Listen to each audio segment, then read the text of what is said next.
a great privilege to be here.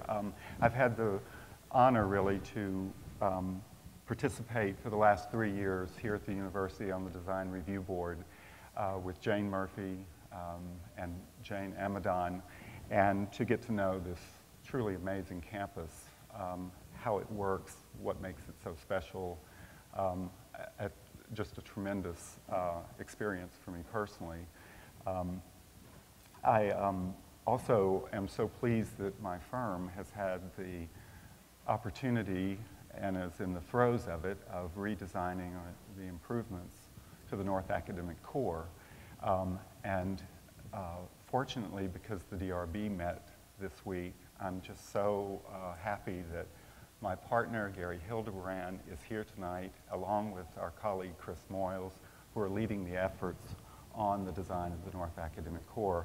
And so we're really hoping that we'll all be able to talk both right after our presentations and at the reception.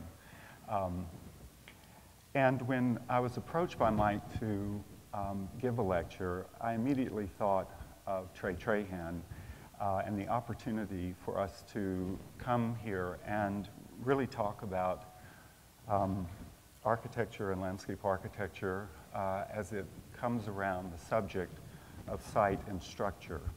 And so we want to do that by demonstrating our work and touching upon the many facets of this very rich and broad subject.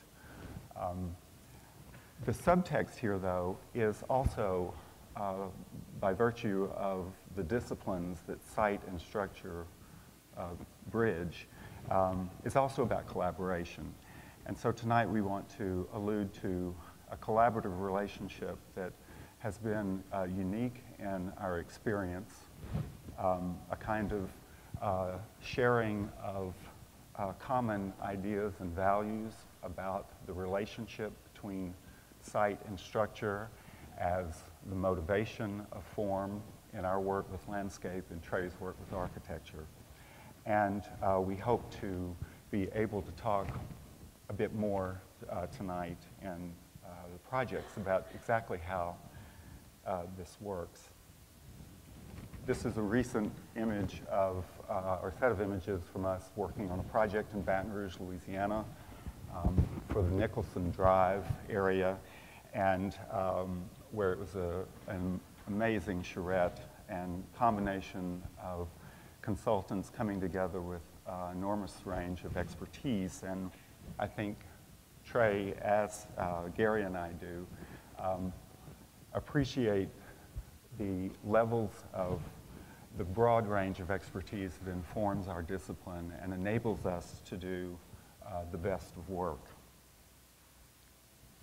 I love this quote from Brad Clopeful, which was in Casual Conversation, and it seems on the surface sort of obvious, and yet it's, in Brad's typical way, very provocative, and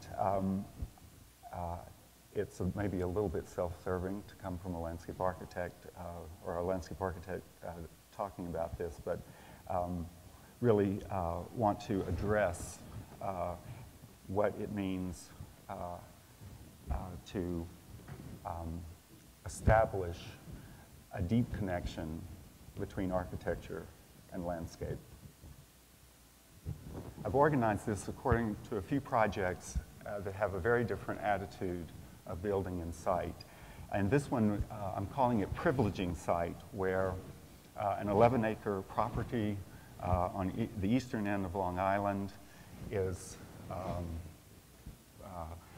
benefits from a very beautiful heritage from the 1890s, landmark trees, horticultural heritage. And our job here, working with an architect from the very beginning, B5 Studio in New York, we were brought in at the inception of the project, and it led to, I think, a distinguished work and a seamless integration between building and site. This is the 11 acres from an aerial photo, and you're seeing a variety of structures, mature vegetation, a series of drives, something that has evolved since the 1890s. This is the site plan, roughly, of the evolution of this project. The gray structure at 1898, which burned and which had leveled the topography in order to build it. The black structure, a 1940s house to replace it. When the architect and I came to this property, we were intrigued by this landform, and we realized that there was the opportunity here to express three great features of the site, a hill, a valley, and a plateau. And we questioned the wisdom of the central location of the two previous buildings, occupying the center of the site. And we began to investigate the landform as part of a much bigger pattern on the eastern end of Long Island. As the water drains from the deposit of glaciers and makes its way toward the ocean, the littoral drainage pattern, which is reflected here in the photograph and also in the early maps of East Hampton. And so when we began to think about a new house occupying this site, we thought of moving it to the edge of the site, developing the program, and having this building really view an uninterrupted expanse of sky, horizon, and open space that would reveal a reshaped knoll and the valley that is part of the drainage system toward the Atlantic Ocean. Here's the model that represents this, with the compound of buildings located on the plateau engaging this valley. Here's the site plan, which begins to articulate more fully this kind of rational order of modern buildings around courts as contrasted with the expanse of a more romantic late 19th century landscape.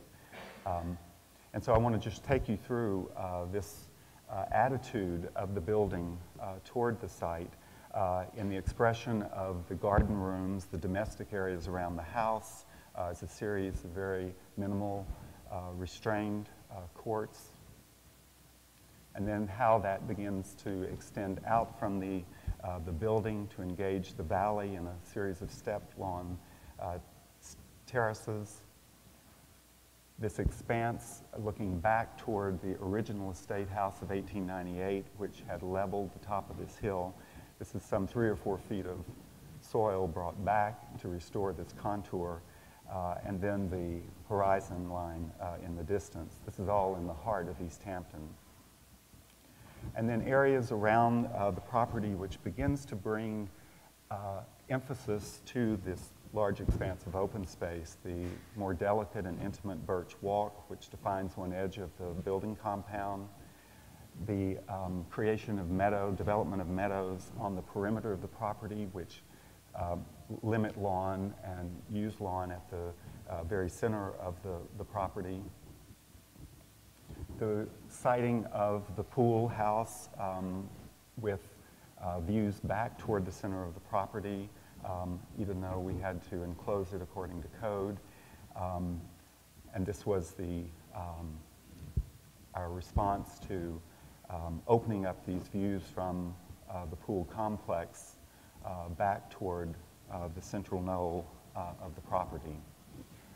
At the Phoenix Art Museum, I think there was a very different challenge before us, a very urban site, one that's quite gritty. It was about bringing order and cohesion to a distinct architectural evolution here, one that has developed into the latest version of expansion of the museum by Todd Williams and Billy Chin. We represented the growth of this institution over the years in this diagram just to acknowledge that it had a very disparate edge. Each of these colors represent different eras in its development. As a result, even though it was enclosing a potentially powerful space that the museum had visions of a sculpture garden, the very disparate qualities of this edge posed a particular challenge for the garden.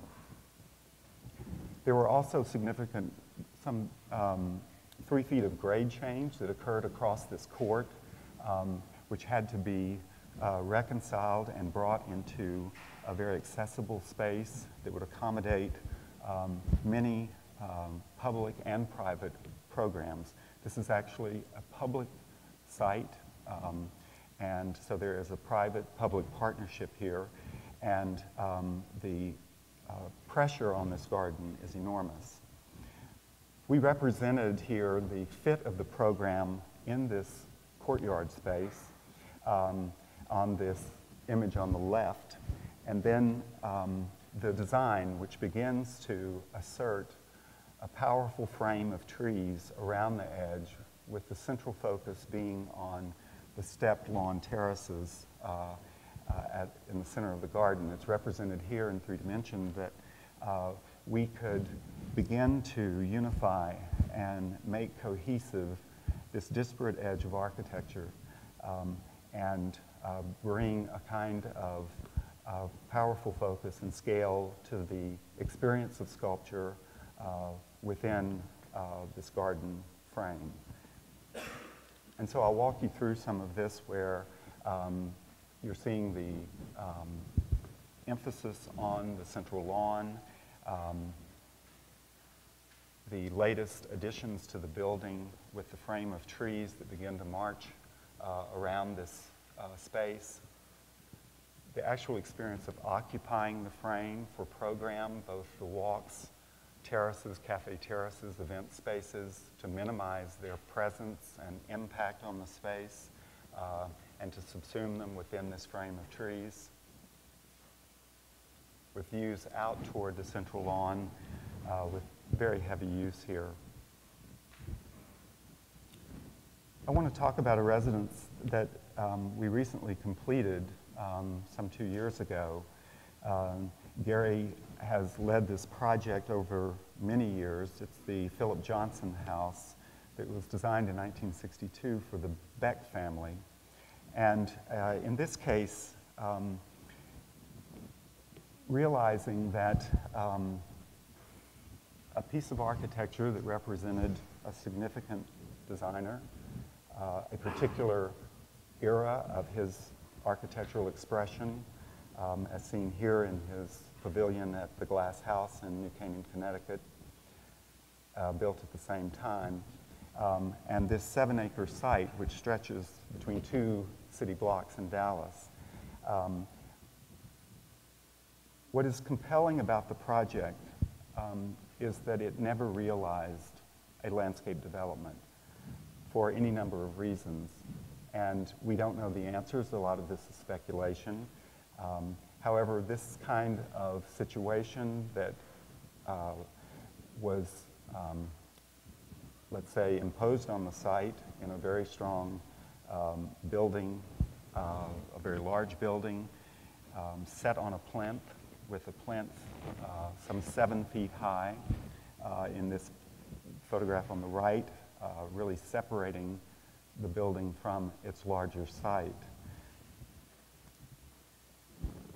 The site is extraordinary, with a stream, a creek that cuts through it. It's large. It has, when we arrived there, 2 features that we recognized were of really special quality. One was the high canopy of cedar elms that covered a good portion of the site, especially across the creek, and this outcropping of bedrock, the limestone bedrock, which made these stratifications along the creek. And it was these 2 features of the site that really inspired and motivated the idea behind making this a cohesive and unified design of the property, and in some ways express the latent opportunities of Johnson's original scheme. Here I'm representing, or we photographed, this beautiful quality of the cedar elms, very important in the hot Dallas climate, with their strong vertical trunks, very black in color, coarse. The stratification of limestone, and the way in which we began to see that this essential quality of the vertical trunks, the horizontal strata of rock, could be interpreted in the landscape across this site to organize the program and unify it. We represented this in a diagram like this, where we are stretching these lines through the trunks of trees parallel to the contours to make a pattern for walking across the site and to the destinations across the 7 acres. And I wanted to show you some of the both construction photos and built photos of this, where the house begins to feel grounded in its site. The formidable plinth has been completely mitigated. The site begins to take the skeletal and the precast forms of the building into a kind of strata, horizontal lines moving across the site that then connect it to that bedrock. And here you're seeing the construction of these steps through the trunks of trees, the approach to the house now through an existing pecan orchard, where the pattern of the steps begins to define the arrival court at the house, the smaller, more intimate garden rooms that begin to minimize the large scale of the house and bring more of a domestic character to it. And then this newly conceived plinth, opened by the insertion of these walls and steps, which lead down to the lawn and the edge of the creek and across the creek to the land beyond. Here are views of the vegetated creek corridor as you look across the site to the open high canopy of cedar elms shading the lawn. And then the view back where, because of the subtle grading and the use of lawn treads here, the plinth is totally minimized and the connection of the first floor of the house is made very directly. Views back to the house through the cedar elms, where there is no indication, of course, looking back toward the house, of the stepped condition of the poured-in-place concrete steps. And then to the pool pavilion near the upper parts of the topography, and on to the tennis court beyond. I want to spend time talking about the role of site in a way, what I'm saying here, how site trumps structure in a campus that we have worked on for some 14 years. It's been an extraordinary experience for a lot of reasons, but I think one of the most compelling things which I want to talk about tonight is how Bennington's, as a liberal arts school with a very progressive curriculum and agenda even, has managed over the course of some 70 years to express that mission in the evolution of the campus buildings and the site and its context. The property began, or the origins of Bennington is farmland. New England was very open at this time. Bennington preserved some of the farm buildings and made them part of the campus program, the college program. There was a layer of an estate development in the 1930s.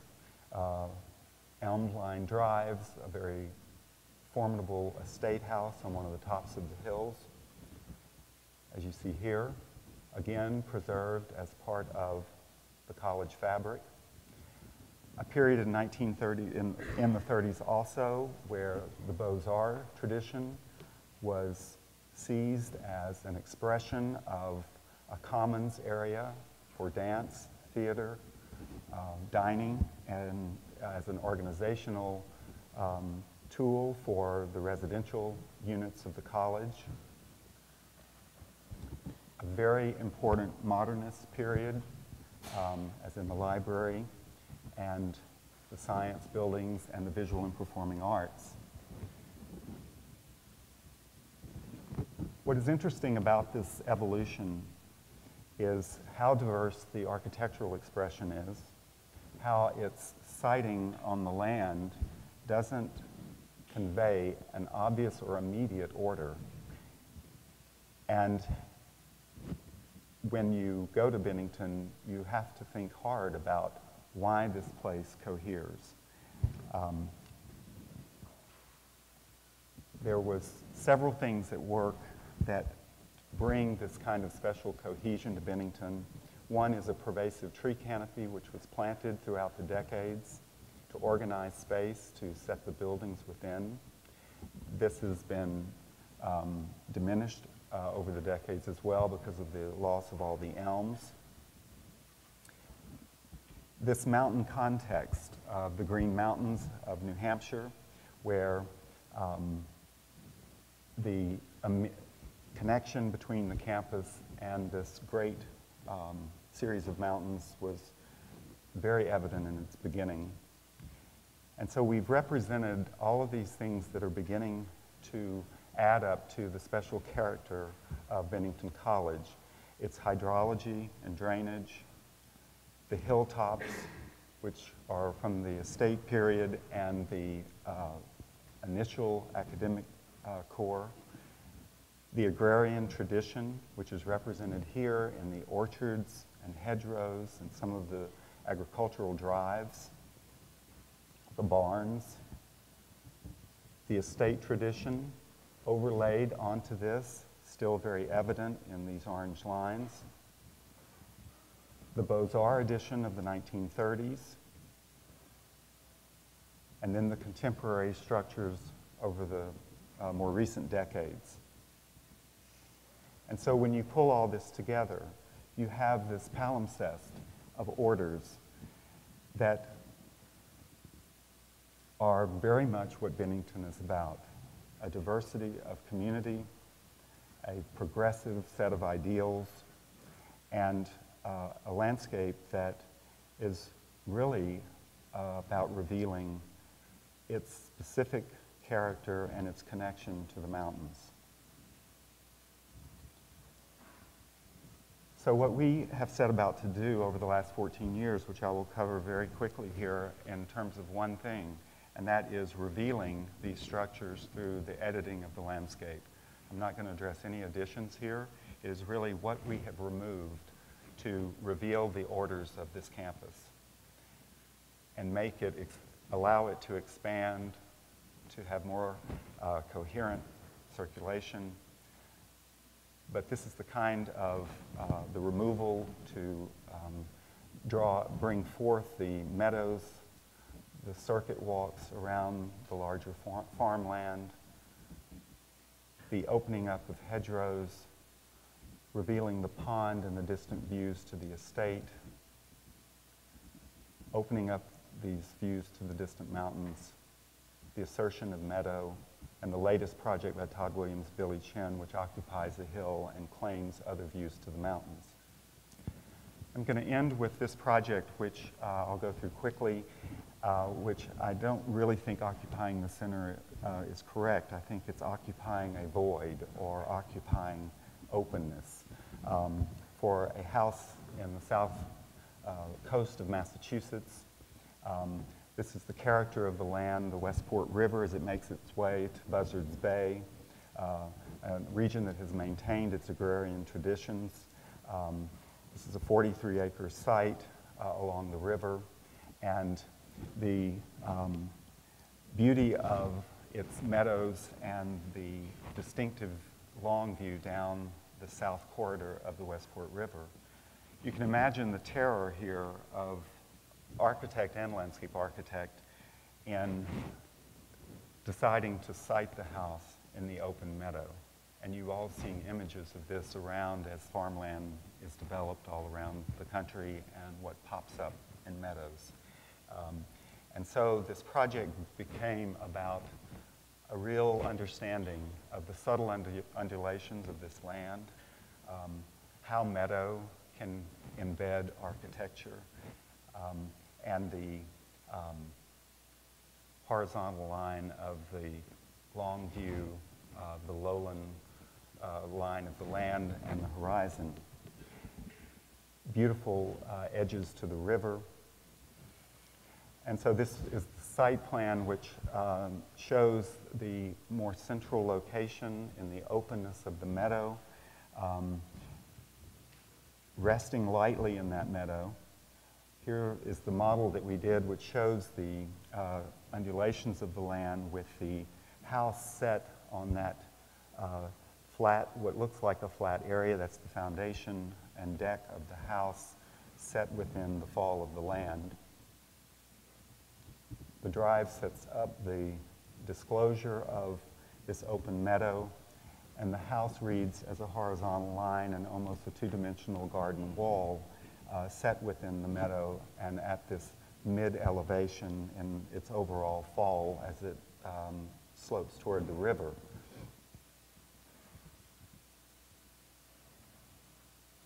I want to take you through some of the architect's inspiration.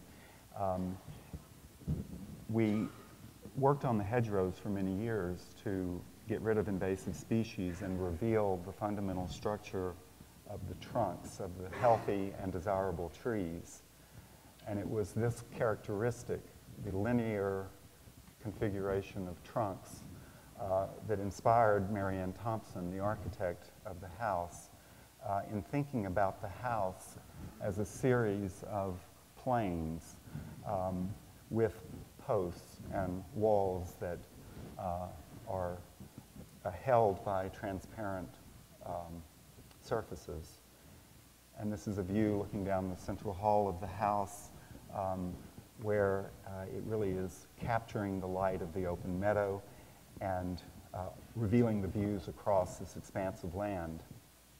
This kind of view is what inspired Marianne in thinking about the house, the thinness of its walls, the way that the posts could recapitulate the trunks of the cleared hedgerows. This very direct connection between the interior of the house and the meadow.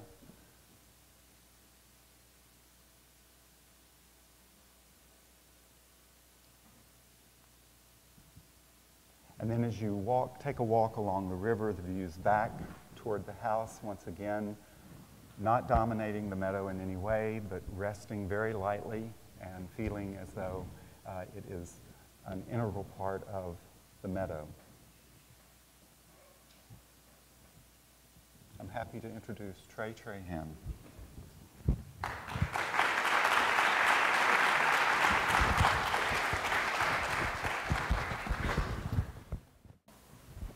Thank you, Doug. And as Doug said, it's truly a privilege to be here this evening. I had the privilege of sitting in on the design review board earlier. And what an impact something like that has to see the seriousness that the university takes in creating buildings and landscapes that are very important to the quality of our lives. As Doug and Gary's work speaks to sight, we see things very similar and spend an enormous amount of time investigating sight, trying to understand sight. We think it brings meaning to our architecture. And so I'm going to speak to 4 projects this evening that are all located in Louisiana. As Mike mentioned, our practice is based in Louisiana. We recently opened an office in Chicago in response to a commission we were selected for there. Our work is the business strategy, is we've done some rather large stadium projects. We were the lead architects on the Superdome after Katrina, a $250 million project, to a small house for Make It Right by Brad Pitt. And so the stadiums, we attempt to push our clients, but they're more functionally based and limited, and so that's kind of the economic engine of the firm that allows us to finance our true passion, and that is exploring what architecture can be about and how we can touch each other's lives. This first project, Holy Rosary, we were selected after the client, it's right north of New Orleans, interviewed a number of architects, and this was one of the few remaining structures on the site, built in the early 1900s. The mandates of the client is that the building must be rooted in the history of the site, and it could be any material except for concrete. So we began this process of investigating what was important about the site, what was unique about the site, and found that the early structures were constructed of buissage. Buissage is clay, horsehair, and moss. And what they do is they mix these materials together into loaves, and then cut down the cypress trees on the site. It's called pot de terre, where they embed the cypress members in the ground, and then they begin to stack the loaves in between the vertical members. At the end of that process, they whitewash it, and through this rich mixture, this material, this kind of primitive concrete, the clay begins to separate from the vertical wooden members and creates what was the first outside air process, bringing fresh air into a dwelling. And so we spoke to the qualities of that material and how it was born out of place. And he reminded us that it could be of any material but concrete. And so we spent a whole year just speaking to the priest in the parish about their program, which was administrative offices, classrooms, religious education spaces, and an oratory, about the depth of this material and the way light began to reflect and move from it. And so the result was this project, a building, a sacred precinct that is about creating edges, and an oratory located in the center. And so kind of playing with the sense of mystery in Catholicism, in that the oratory in the center of the screen is on the same grid as the secular buildings, that which create this outdoor space. The perimeter are concrete bands. So the material we were instructed not to use, we convinced the client that it was the most appropriate material to create a profound sacred space, a space where spirituality was brought into the experience of education. Once again, referring to the spaces in the vernacular architecture of Louisiana, the porch. But here, breaking the porch from the building itself, the program, to elevate it. Structurally creating this element that when we removed the formwork, it deflected 3/4 of an inch as engineered, and so the water runs off onto the lower building. We enjoyed the depth and uniqueness. But we also found that by using a formwork, the wooden cypress members from a building we had torn down on the site, that we could form the chapel, the oratory. And then, of course, the skylights begin to express that internal rotation, that sense of mystery that's taken place. The apertures themselves were informed by the Paschal mystery, the death and resurrection of Christ. So having deep meaning within each move of the complex. We were given $350,000 for the chapel. When we first put it out to bid, it came in at $1 million. I thought, my goodness, we're going to redraw another project. We found through the use of computers and 5-axis milling and working with a number of experts at Disney that we could cut out the apertures out of foam instead of constructing them out of carpenters using wood formwork, and we reduced it to within the budget. So once again, it wasn't the material choices, but it was the process of constructing something that can have a profound impact on cost. Instead of creating just an off-shelf door, we had John Lewis, who did the glass chairs for the memorial, cast a cast glass door, so that when you begin to open the chapel, you engage and touch and feel the either warmth or coolness of the glass door. But the offset pivot door also engages the head of the chapel. So it's a seamless way of taking these separate things that function separately and giving them a distinct relationship. Instead of a handle attached to the door, just embedding a small stainless scoop in the jamb so that your hand engages the wall itself. And then the interior of the chapel, a 30 by 30 cube on the exterior, a 20 by 22, a 20 cube on the interior floating within. And each of those apertures, the one directly in front of you is the death, the horizontal aperture. Then Christ is risen to the right, the expulsion of light to the right. But instead of embedding a can in the ceiling, we just took a simple 3-inch diameter PVC pipe, embedded it in the formwork, and removed it. And so the light is just a void with MR16 in it, in the ceiling itself. But in a random pattern, so breaking that regularized pattern that reminds us of more secular buildings. The apertures themselves also function as the supply and return air, and it's reversed during seasons. So thinking of integrating seasons. Also as a way of creating more visual interest in the wall itself, in addition to the cypress members, we used a very stiff concrete mix, which gave us movement. You can see that kind of movement in the separate pores of the concrete. And then an aperture, because in Catholicism, it's not only a horizontal relationship, but there's a transcendental, of the vertical relationship. And there another section which gives you a sense of the weight of the chapel as it began to depress the ground and break you from the secular plane. Another image of the chapel as the ramp begins to connect, but broken from the ground plane. And then one thing that I am personally fascinated with is the way natural light, when it reflects upon a wall parallel, it begins to elevate it to a skin-like quality. But when it's perpendicular, it almost creates a true hard plane itself. Elevating even the act of cleansing by washing the wall itself behind the lavatories with light. And then the act of cleansing itself, not buying a store-bought lavatory, but casting itself with a small reveal instead of the ugliness and strangeness of cleansing with a strainer. But then engaging nature, framing views of the existing oaks from the administrative space. The desk themselves, this reception desk is 2.5 inches of solid plaster.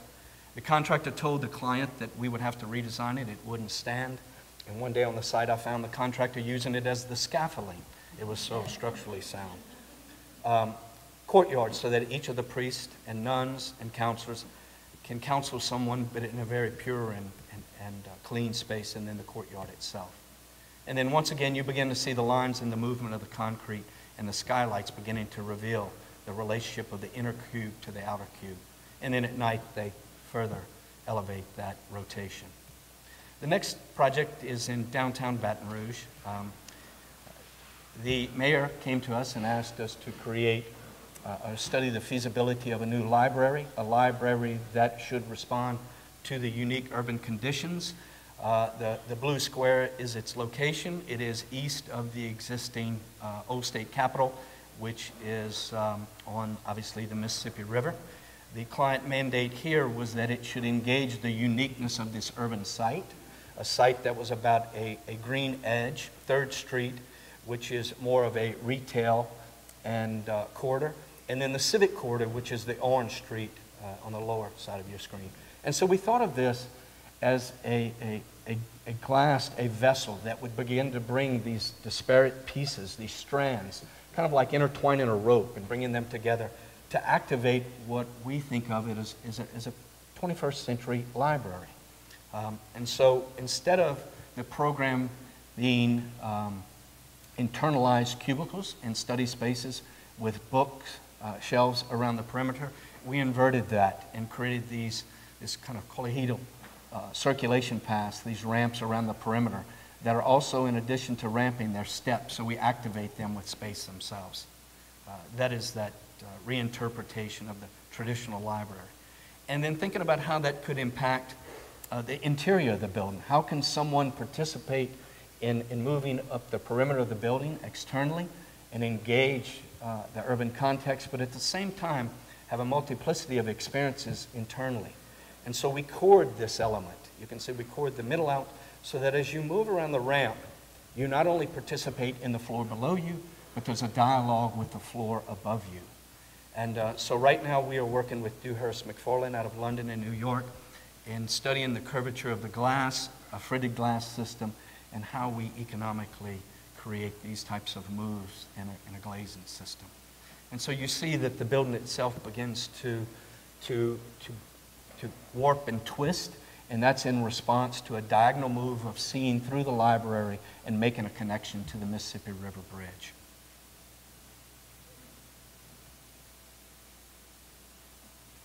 The next project is also along the Mississippi River, but it's actually in the river itself. And the mandate by the client was that it's an existing dock that was built in the early 1930s. It has not been occupied for many years. The developer came to us and said that, look, what's very important to me is to create a mixed-use development to be able to live on the river, to have a restaurant on the river, but to not take something that has been important to the community and allow those that can afford it to live on this dock without having a respect for community space. She also said that it was important to understand the memory and history and evolution of the dock and what took place there and the role it played in the early 1930s. And so we began to study its relationship to both LSU and downtown and the importance of it and the uniqueness of it. And the uniqueness of living in the river, so to speak, is you have views back to the city that you typically don't have unless you're on the other side of the river. And so we began to think of container, the early containers that were stacked on this dock, and the benefits of thinking that way of these cellular units of residential spaces, 1, 2, and 3 bedroom units. But at first it was a rather static thought in that if we stacked them without any horizontal or vertical shift, that it was somewhat dehumanizing. And so we began to look at just building a model and shifting these both vertically and horizontally, and how it could begin to create almost an arch of a building, and that the belly of this, the existing deck itself, could serve as a community space for performance. So once again, engage in the community in an experience in a covered space. And so to your left is the existing dock, the stacked boxes in the middle, and the plates and the vertical circulation. And then what we thought of as a reinterpretation of the porch. The porch, as most of you know, in Louisiana, and specifically in New Orleans, is thought of as not only an element that elevates you from the street level for safety, but it provides a level of security because there are eyes and ears on the street itself. And if you've ever been to the French Quarter, that dimension, that section is so intimate that those porches also become performance. Performance for you if you walk down the street, but also performance for one on the porch opposite the other. And so this shifting of these boxes began to create these outdoor spaces, not only on the river side, but also the levee side or the Batcher side itself with the performance space below. And so here's a section where we begin to think of using cypress or teak and create this kind of brise-soleil. So the porch itself is reinterpreted into not only a space that is specific to the individual unit, but a space that is at times engaging in community. And the brise-soleil itself of teak or cypress begins to suggest that arch, that welcoming on to that element. And then, of course, beginning to take it and advance it, applying rules to it and structure to it, and thinking about how it begins to respond to solar issues and breezes and solar shading of each of the units themselves. And so you see here an image of the restaurant to your right, and then the units that stack above in section, and begin to suggest. And so this was our experimenting into, if something is built on the water, do we respond to the movement of water? Does water shape? How does it carve? What does it mean to us? What does it mean to a building? And can a building begin to respond to it? And then, of course, the belly of this, the community space itself. The next is a project that's actually in construction. We were selected for this project 7 years ago, and it had a $1 million budget for 27,000 square feet. And the state of Louisiana said they wanted an iconic museum. And I thought, wow, it's going to be an important metal building in Natchitoches, Louisiana. Natchitoches, Louisiana is the oldest settlement in the Louisiana Purchase. Many bousillage buildings there, many important structures. And so we embarked upon a process of many presentations to the community. One early presentation was about how do you build responsibly in a historic context. Because this beautiful little town that has many buildings built in the late 1700s and 1800s has begun to develop a fabric of faux buildings everywhere. And it was our thinking and our belief that begins to totally diminish the significance of those structures that are truly authentic to that place. And so this gives you a sense of the fabric along the river there. Once again, a building about the river, along the river. And so the client, the Louisiana Museum System, said, look, this is going to be a sports museum. Sports are huge in Louisiana. But it's also going to be about river. And so the director of the museum system said, the building must respond to the body of the athlete, the movement of and spirit of sports, and also the uniqueness of a river and the river there. So we began to investigate, what is a river about? And how does agriculture respond to the uniqueness of soils? How does the river act? What types of conditions does it create? Point bars. How does it affect agrarian life here in the parceling, that democratic process? Many of the lots along the Mississippi River were subdivided by using the French arpent measure, a way of being both frugal but also democratic about that parceling. And so this became very interesting to us, and then the way man began to shape and sculpt the landscape in response to the river and those topsoil conditions.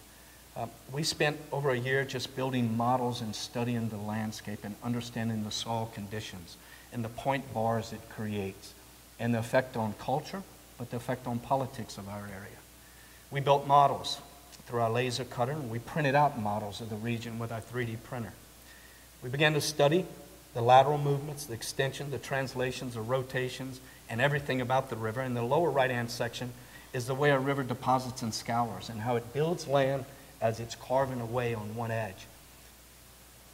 And continued this process on, and built unique models that began to give us a better sense three-dimensionally of the helicoidal flows of river and those waters, and the way particles in a river are stratified at times, and the way they fall, and the way that affects the currents below. And so we become somewhat obsessive at times with this, and it's the reason why we do stadiums, so that we don't go bankrupt. We build many small. These are small. These could fit in the palm of your hand, but they allow us to understand space and the way people move through a museum and what that means and how that responds to the urban context. And then we build larger models, and then we do digital models of this. And then we take our laser cutter and build even bigger models. And so we're constantly studying and evaluating what the experience of that space would be like internally and the way natural light would elevate this. Always making connections to place. In Natchitoches, as you walk along the front street, there's a series of incisions. They're called the carriageway, and they lead to courtyards. And so can we begin to respond to that kind of massing, but at that same time, that type of carving, that type of experience in a building? And so as we began to shape this, we moved into studying many materials. And we built matrices of this shaped surface being built out of everything from fiberglass to plaster to wood to cast-in-place concrete to cast stone. And then we started studying how do we begin to rationalize this shaped surface. We talked to many who have done complex shapes, and they said, whatever you do, do it out of a very thin material and do not panelize it. Do not panelize it. It's too hard, no one's pulled it off. Going back to the first project, and the client asking us not to go with concrete because he didn't feel it was connected to place, we became interested in thick panelization. And so we started exploring cast stone, because instead of just a shaped surface that almost has like a fiberglass pool feel where you touch that surface and you know that there's something that's lacking in the depth and richness of it, we studied through using Maya and Rhino and Grasshopper the different complexities of architectural cast stone. This model began to tell us where there were panels that just didn't work. And so the image to the right is us 3D printing these images using Grasshopper and studying many, many ways of rationalizing this complex shape. We decided that the image to the upper hand left, creating a point, a center down the middle, a radial subdividing was the way to rationalize this surface.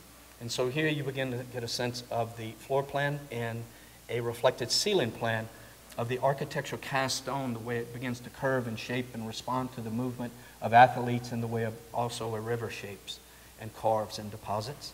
And then the reflected ceiling plan on the second floor. And then a section of this, which begins to give you a sense of how you move into this space, this architectural cast stone. There are over 1,000 panels that are 4 5/8 to 6 inches thick. The budget was $450 a square foot, and we came in at $420, because through our process of evaluating how do you create something that is very complex but simplify each individual one. If I could return back, the shapes move from a horizontal orientation on the ground level and turn and twist to a vertical orientation as you move up through what we think of as this kind of glazed courtyard.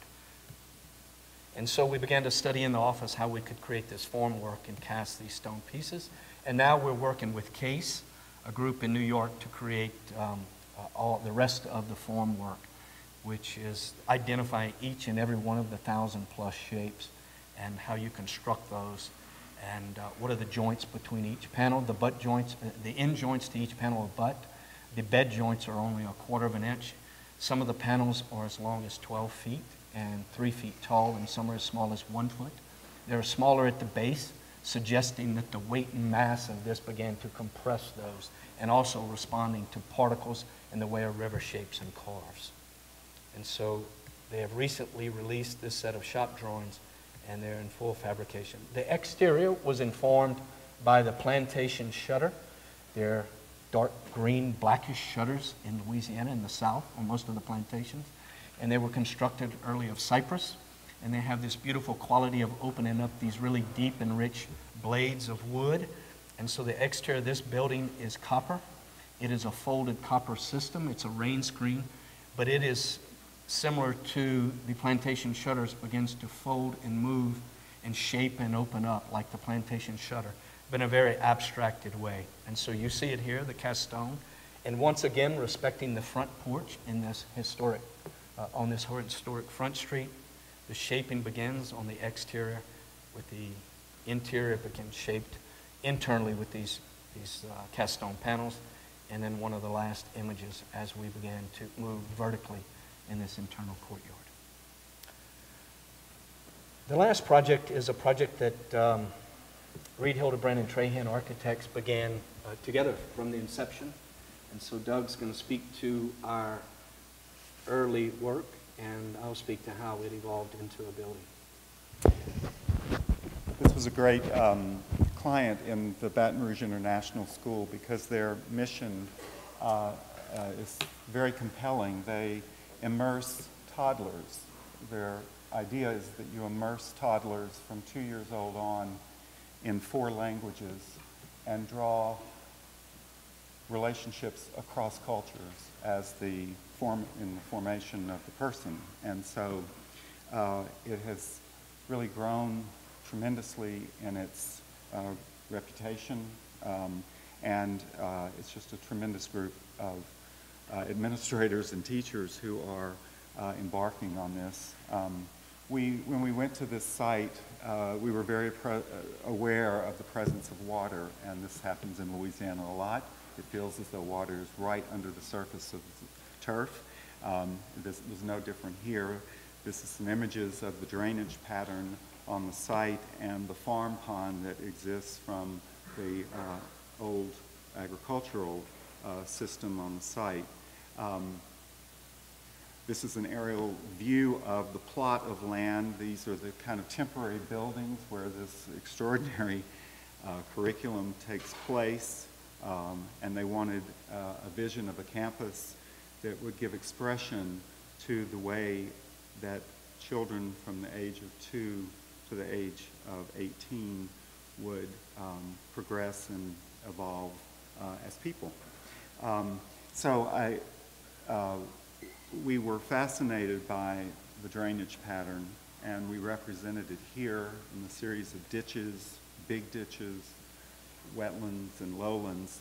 And the most compelling discovery, which excited this group beyond measure, was the connection that these ditches on their site have to the bayou, and then the river, and then the lake, and then Lake Pontchartrain. And they realized this could be a very potent symbol of their mission to introduce children to the world of cultures and understand their place in the larger cultural world. And so water became the central organizing element here, and Trey, take it on. So as they begin to bridge these relationships and make these connections between international cultures and languages, we thought that, and the connection that Doug spoke of the soft wetlands and the connection to Lake Pontchartrain just north of New Orleans, that we should think about connectivity on the site and the relationships of these these toddlers at 2 and their exposure to the various languages, and the students in high school. And so we began to think of shaping this water feature and beginning to bring some logic to it, but also beginning to think about the way these two strands relate to the water feature itself, and not only create a relationship to the neighborhood, but also a relationship to each other and the water feature itself, creating both private, public space, but also a number of thresholds, because security and safety, as we all know, is a primary concern on school campuses these days. And so we began to look at canopy, building, paths, bridges, streets, parking, the open areas, but all in response to the unique hydrology of the site. And then in the office began to study one strand itself and the idea of grain and weaving of these separate but distinct strands, and then the thought of overlapping. And so once again, building models so that we can explore what these different ideas mean to us. And the idea of flexibility and using the first building as a laboratory, so to speak, of a school emerged as important to the school because it is their first permanent building. And so the thought of creating flexible space for this administrative classroom and gymnasium building, and the stacking of frames, and the way frames can create a real prescribed space, but space at times that has a high degree of flexibility as we respond to them as a school, as an institution, and exploring who they are and what a permanent building means to them. And so looking at the overlap, the intersection, and these frames structured around the perimeter, and the way we stack these, and the unique spaces they give us, but also beginning to think about skin, exterior skin, as something that mediates between the internal functions of each of these unique programmatic spaces, but the site itself, and thinking about some of the Monet paintings and that kind of abstraction, the movement, the interpretation, whether you're internal to the building or external. And so looking into low iron acid etched channel glass and how that can become this mediator between the landscape itself and the building itself. Thank you.